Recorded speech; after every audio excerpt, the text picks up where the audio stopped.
आज आपण admission of पार्टनरचा exercise मधलं पहिलं उदाहरण घेतो आहोत.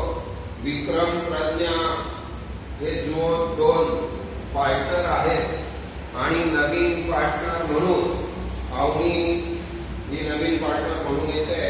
तिला नफ्याचा आपण चौथा भाग देणार आहे आणि त्याचबरोबर ती आपल्या संस्थेमध्ये येताना भांडवल आणणार आहे आणि त्याचबरोबर आतापर्यंतच आपलं मार्केटमध्ये जे काही नावलौकिक आहे त्या नावलौकिकाची किंमत आपल्याला कॅशमध्ये गुडविलच्या स्वरूपात देते आहे.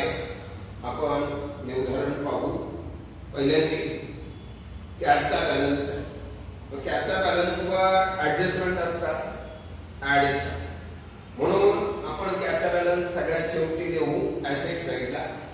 नंतर लँड अँड बिल्डिंग याच्यावर ऍडजस्टमेंट आहे. इनरलाच ठेवा.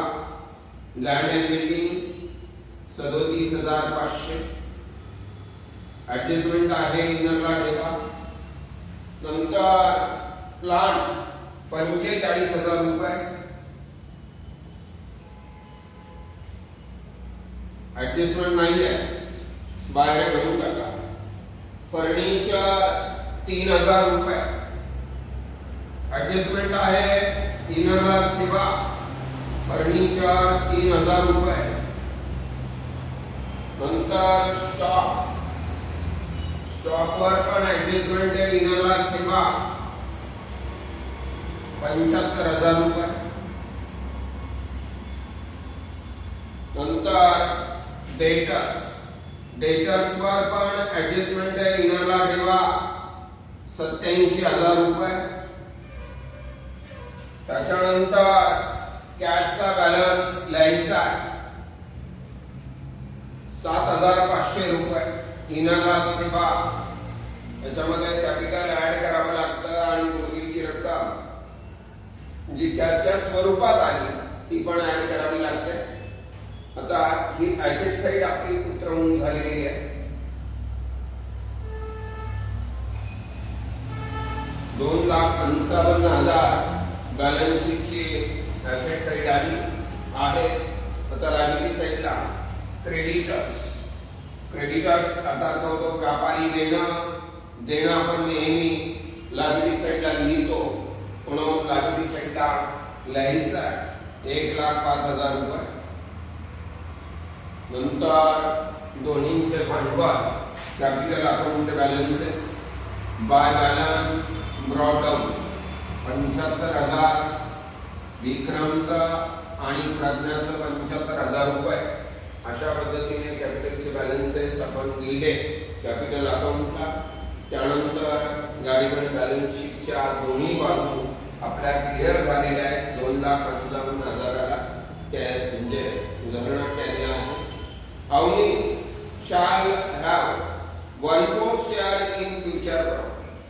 Avni नावाची आपल्या संस्थेमध्ये एक नवीन पार्टनर येते आहे. यातना ती नफ्याचा चौथा भाग आपण तिला द्यायचं कबूल केलेलं आहे आणि ती यातना भांडवल आणते.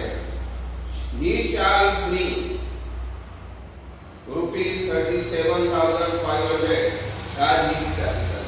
37,500 रुपये तिने भांडवल आणलेले आहे बाय कॅश. 37,500 कॅपिटल मध्ये द्यायचे आहे आणि कॅश मध्ये ऍड करा. Add Avani capital 37,500. त्याच्यानंतर and ₹30,000 as his share of goodwill. 30,000 रुपये. किती? 30,000 रुपये गुडविल म्हणून आणले. मग गुडविल हे जुन्या पार्टनरचं नावलौकिक असतं. मग गुडविल आपल्याकडे कॅश मध्ये आले. मग cash account debit to goodwill account cash मध्ये ऍड करा. ऍड गुडविल 30,000 रुपये. हे जुन्या पार्टनरचं नावलौकिक आहे, म्हणून ते जुन्या पार्टनरला त्यांच्या प्रॉफिट शेअरिंग रेशो प्रमाणे बाय गुडविल 3:2 आपलं 2:3 रेशो आहे. 2:3 5 भाग होतात. मग 5 भागामध्ये आपल्याला ते गुडविल वाटून द्यावं लागेल. मग साईदुने 12,000 आणि साहित्रिक 18,000. त्याच्यानंतर पुढे land and building to be value at ₹45,000. Land and बिल्डिंगची किंमत 45,000 ठेवायची आहे. Add appreciation 45,000. आपलं 7,500 ने किंमत वाढली, मग 45,000 झाले. 7,500 ने किंमत वाढली. फायदा फायदा आपण नेहमी प्रॉफिट अँड लॉसच्या क्रेडिटला लिहितो, म्हणून प्रॉफिट अँड लॉसच्या क्रेडिटला लिहायचं आहे. बाय लँड अँड बिल्डिंग 7,500 रुपये. नंतर furniture to be depreciated by 10%.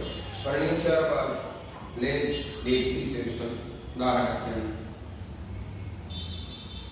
300 रुपये. मग 2,700 बाहेर घ्या आणि प्रॉफिट अँड लॉस ऍडजस्टमेंट अकाउंटच्या डेबिटला टू फर्निचर 300 रुपये डेप्रिसिएशन झालेलं आहे, ते लिहायचं आहे. त्याच्यानंतर provision for bad and doubtful debts is to be maintain at 5% on the sundry debtors. Sundry debtors वर 5% आरडीडी काढायचा आहे. मग सन्डी डेटर्स वर 5% लेस आरडीडी 4,350 रुपये वजा झाले. 82,650 रुपये आउटरला घ्यायचे टू आरडी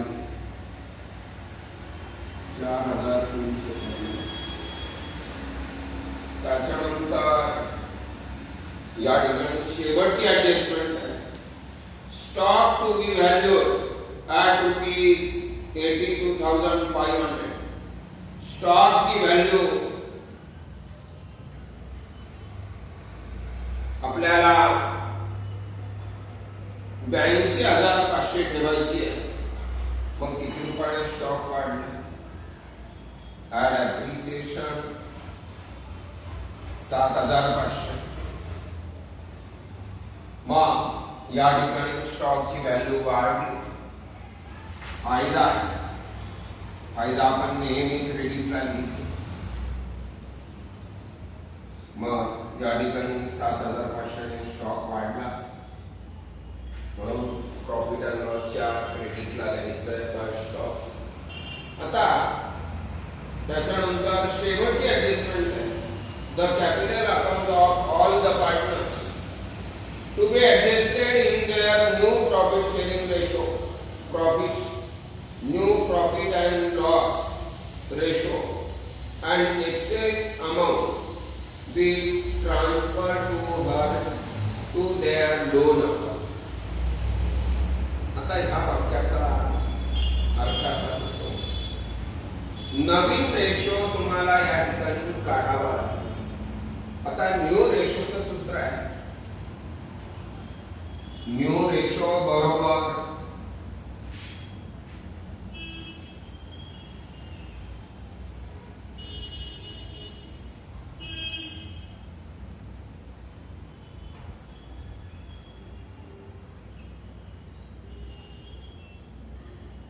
balancing ratio,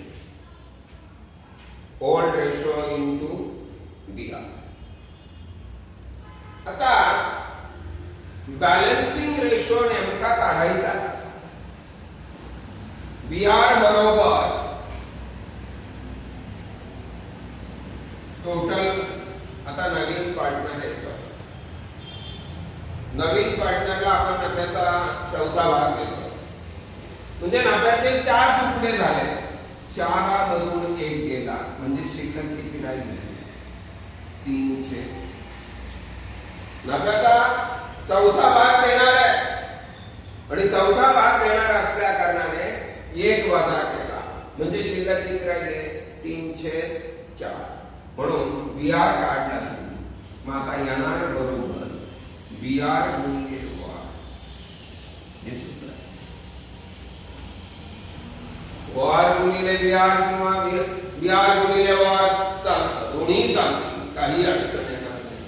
विक्रम येणार बरोबर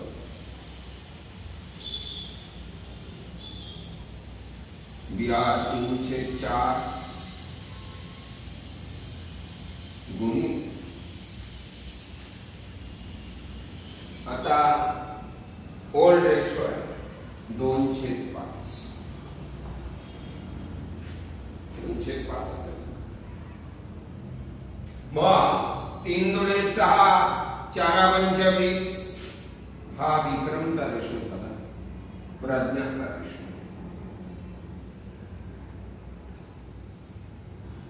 प्रज्ञाय 3/4 गुणिले 3/5 3 त्रिक 9 4 पंच. या ठिकाणी प्रज्ञाचा रेशो आला 9. आता तुम्हाला अवनीचा रेशो बरोबर 20/20 टोटल भाग 20 झाले. आता 20 आहे ना 20 भागांपैकी 9/6 किती झाले 15 15/20 म्हणून 5/20. आता हे क्लिअर आहे का नाही हे जर तुम्हाला पाहायचं असेल तर सोपी आयडिया सांगतो. 5/1 5 आणि 5/20 आलं का तुमचं 1/4.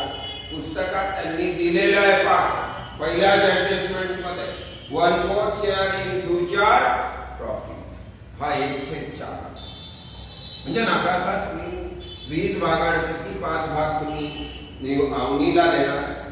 मग अवनीला 5 भाग देणार आहे म्हटल्यानंतर आता 5 भागाची किंमत 37,500 म्हणून विक्रम शेअर ऑफ गुडविल आपलं अवनीज per unit capital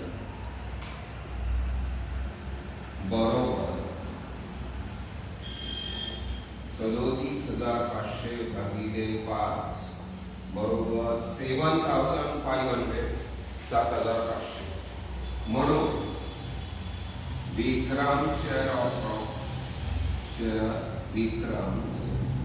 of capital बरोबर 7,500 into 6 बरोबर 45. प्रज्ञा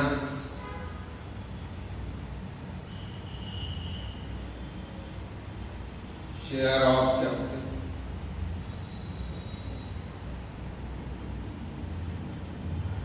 $7,500 गुणिले 9 67,500 आणि अवनी शेअर ऑफ कॅपिटल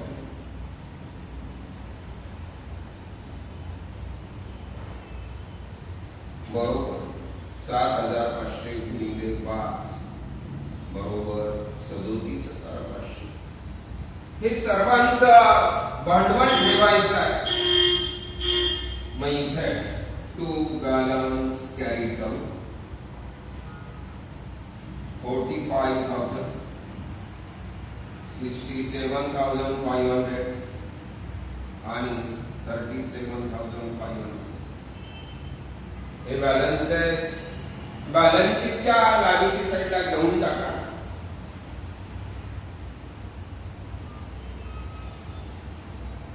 $1,50,000 आणि उदाहरणाच्या ऍडजस्टमेंट मध्ये त्यांनी स्पष्ट उल्लेख केलेला आहे की पार्टनर कॅपिटल ठेवायचं आहे न्यू रेशो प्रमाणे, पण जो काही फरक येईल तो फरक त्याच्या स्वरूपात घ्यायचा नाही किंवा आणायचा, तर त्याच्या ऐवजी लोन अकाउंट त्यांनी तयार करायचं आहे. म्हणजे एक्सेस अमाऊंट ज्या आहे त्यांचं लोन अकाउंट आपल्याला तयार करावं लागेल. आता या ठिकाणी आपण profit and loss adjustment account clear करू. 15,000 रुपये क्रेडिट बाजू आहे, त्याच्यातून 4,650 डेबिट बाजू जातात.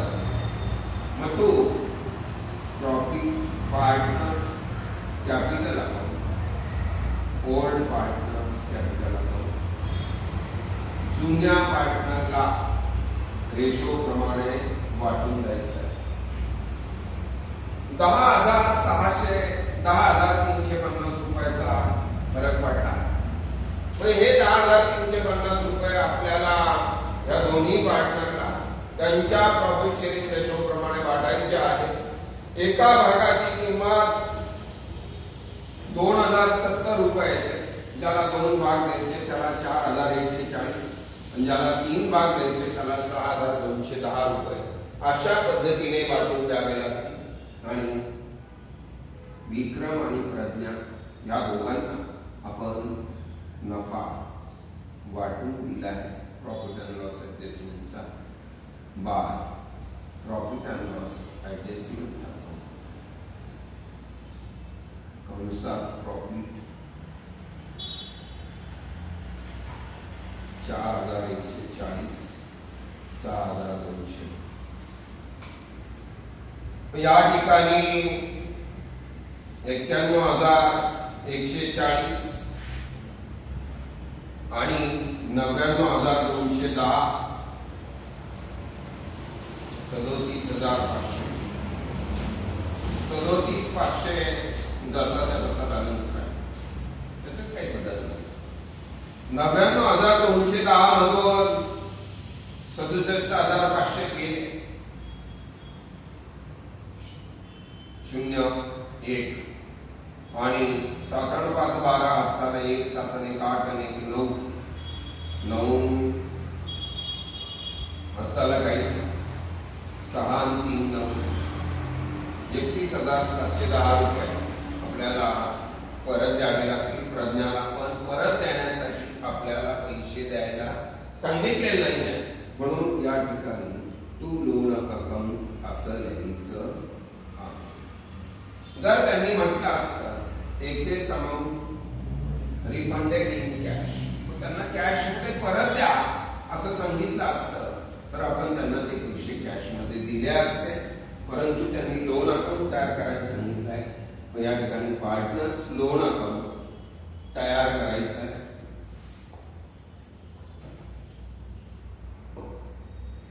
विक्रम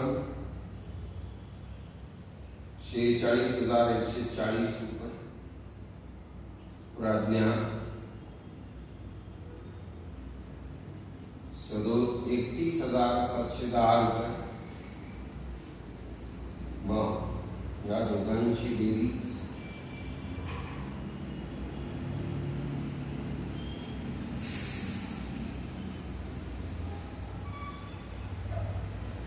77,850.